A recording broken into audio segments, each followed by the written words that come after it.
Selamat sejahtera, saya ucapkan kepada Dr. Jasliza. Nama saya ialah Lim Siyu dari kumpulan 12 kelas AB. Saya ingin membentangkan laporan bertulis kenegaraan Malaysia kumpulan kami. Tema yang dipilih oleh kumpulan kami ialah keluarga Malaysia. 3 nilai yang terkandung dalam keluarga Malaysia ialah keterangkuman, kebersamaan dan kesyukuran. Kumpulan kami memilih tajuk berpaduan kunci keberhasilan dan kebahagiaan negara kerana Malaysia merupakan sebuah negara yang berbilang kaum. Semua rakyat bersatu padu dan berusaha untuk mempertahankan negara kita tanpa mengira kaum.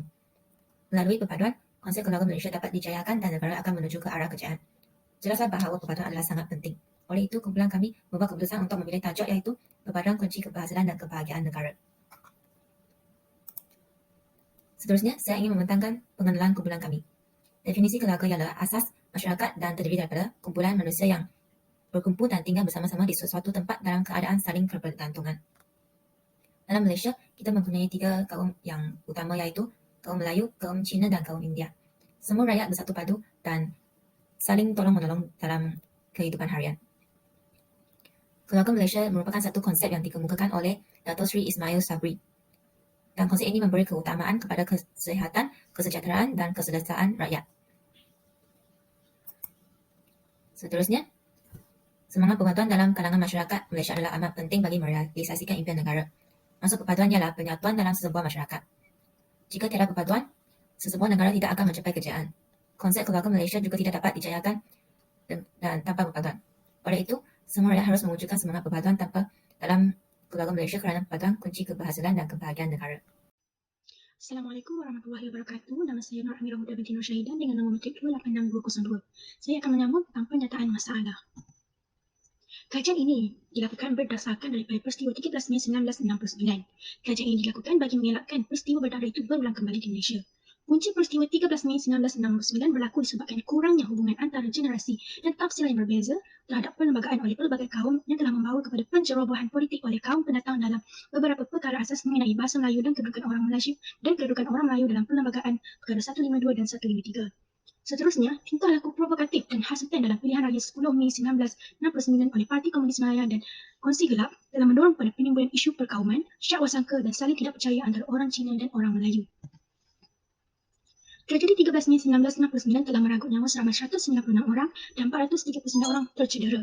Pada 19 Mei 1969 telah diisytiharkan perintah darurat dan perlembagaan telah digantung yang di-Pertua Agong telah mengambil pemerintahan mengikut undang-undang tentera. Regimen Ranger telah mengawal kampung baru setelah pasukan FRU dikeluarkan. Regimen Ranger terdiri daripada kaum Melayu, Cina, India, Iban dan lain-lain. Ketua bagi Regimen Ranger pada ketika itu adalah seorang Cina.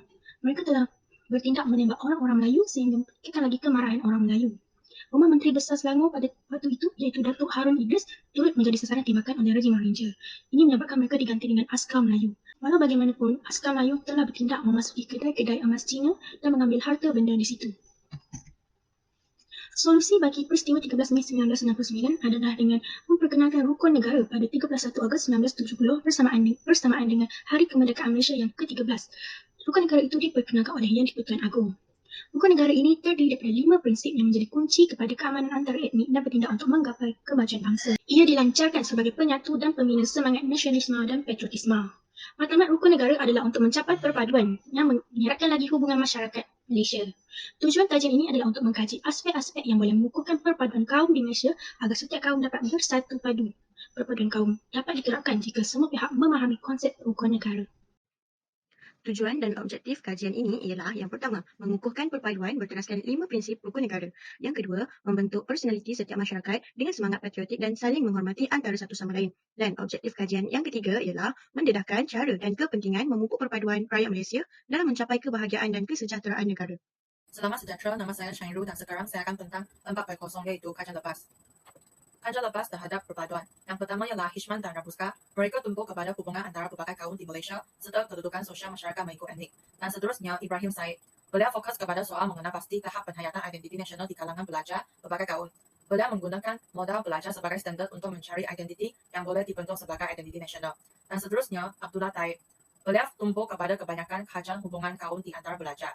Kajiannya ialah ramai pelajar yang berada di kampus mempunyai banyak peluang untuk bercampur kaum dengan berbagai kaum. Seterusnya, kajian lepas terhadap masyarakat majmuk. Yang pertama ialah J.S. Perniwa. Beliau menyatakan bahawa sebuah masyarakat majmuk merupakan satu masyarakat yang muncul akibat daripada dasar-dasar kolonial di mana penhijaran tertutup mengikut kehendak-kehendak sistem ekonomi, politik, dan sosial.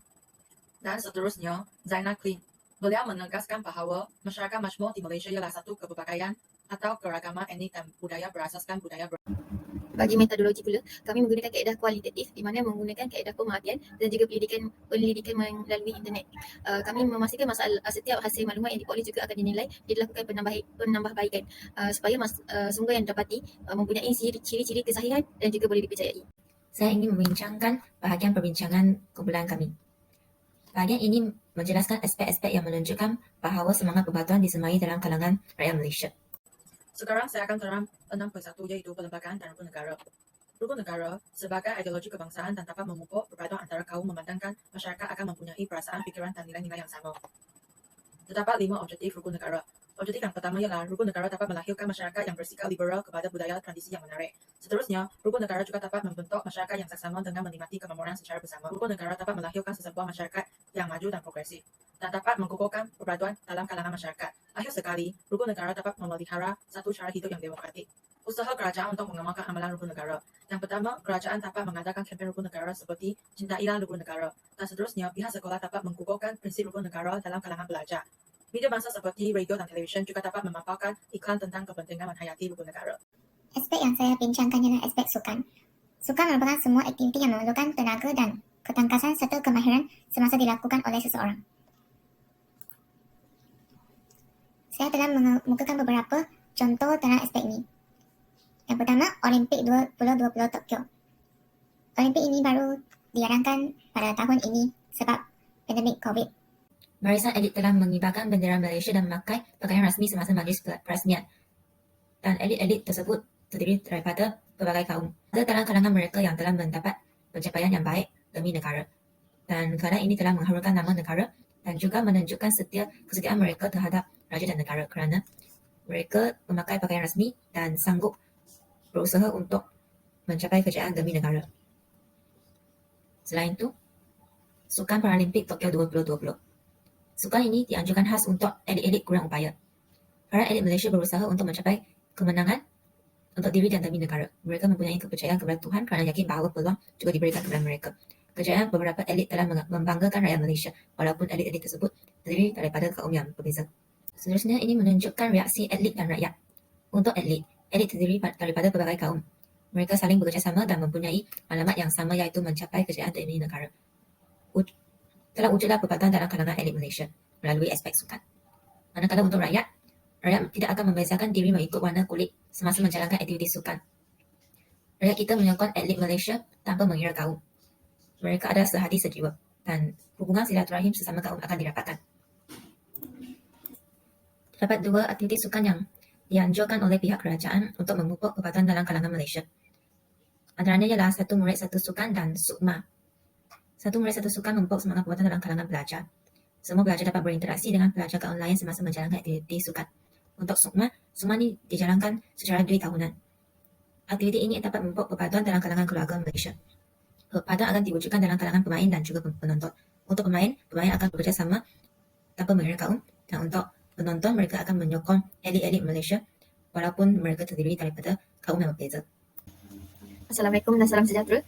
Baiklah, seterusnya perpaduan dari aspek budaya dan adat resam. Sedikit definisi budaya, iaitu sebagai norma hidup masyarakat daripada zaman dahulu, manakala adat resam ialah kebiasaan ataupun peraturan hidup masyarakat dalam melakukan sesebuah perkara.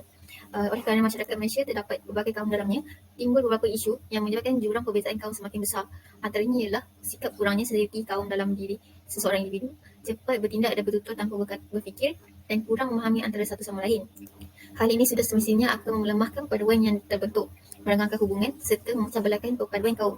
Namun begitu, perbezaan ini dapat diatasi melalui perpaduan dan merupakan tanggungjawab kita sebagai generasi muda untuk memelihara perpaduan. Antara inisiatif yang telah dilakukan atau dapat dilakukan oleh kerajaan dan juga komuniti ialah menubuhkan sekolah wawasan, iaitu sekolah ini memberi ruang kepada generasi muda untuk berinteraksi dengan pelbagai kaum. Selain itu, menyambut perayaan yang diadakan oleh Kementerian Kebudayaan, Kesenian dan Warisan secara besar-besaran saban tahun. Yang ketiga ialah mengadakan aktiviti atau kegiatan yang diajarkan oleh jawatankuasa komuniti. Inisiatif ini dapat menggalakkan masyarakat mengenali adat resam dan budaya masing-masing. Masyarakat juga dapat mengeratkan silaturahim dalam melaksanakan aktiviti tersebut. Inisiatif yang dapat dilakukan oleh golongan individu secara individu juga seperti yang disertakan, iaitu sikap keterbukaan dan kesedaran diri dalam memahami perbezaan budaya, saling memahami dan mengamalkan sikap toleransi, mengamalkan amalan seperti menziarahi rumah terbuka dan sikap semangat kejiranan. Hal ini dapat menguatkan kesepahaman serta perpaduan kaum. Masyarakat juga dapat menjalinkan hubungan yang harmonis. Secara kesimpulannya, perbezaan budaya dan adat resam perlu diambil berat agar tidak wujud jurang yang lebih besar, kerana semakin besar jurang, semakin susah untuk masyarakat mencapai kata persefahaman, dan ini akan menjejaskan perpaduan bangsa. Seterusnya, saya Aida Najiah binti Abdul Rahman ingin membincangkan mengenai aspek pendidikan.